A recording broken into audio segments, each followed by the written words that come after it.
manyak psikozu. Sen manyak mısın? Sen manyak mısın? Bu ne diyor? Uzaydan gelmişsin uzaylı zürafaya bakadı uzaylı. Rüyamda zaten geldi rüyama kabus gördüm uyandım. Sen avatarsın yani. Sen biliyor musun? Ben uzaylı olsam sen avatarsın o zaman. Anladın mı? Ben anahtar falan değilim. Ben çok tatlı, çok şirin bir Türk'üm. Sen uzaylısın. Aynı uzaylıya benziyorsun. Sen böyle yapıyorsun. Sen sürekli böyle yapıyorsun bana ya. Yeter. Zorbalığını TikTok bile gördü artık ya. Yeter artık. O verdi sana cezanı.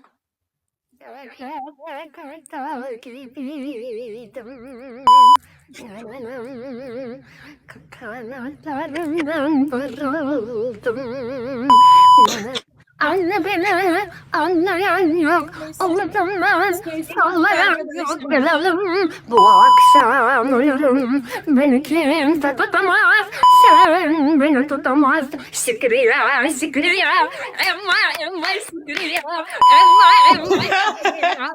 Dünyanın da küçük, beni bilen yok. Müzik diye boşuna demiyorum. Bir an dayanamam bu dünyaya yaranamam.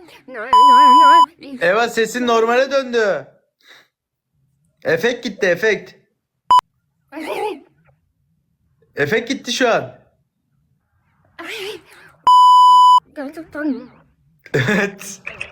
Vay be. Dur bir dakika.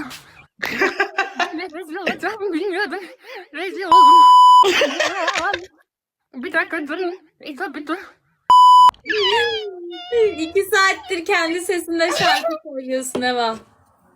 Yemin et. Evet. Sesime gitti.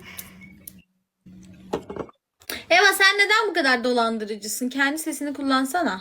Sana ne lan? Sana ne? Seni niye ilgilendiriyor ya? Bakmadan bitti. Sana ne? Tamam. Ya kimse de yok, Allah Allah, oyun oynayalım ya. Oyun mu? Evet, bir tane oynasaydık en azından, bir şey yapsaydık da öyle gitseydik ya.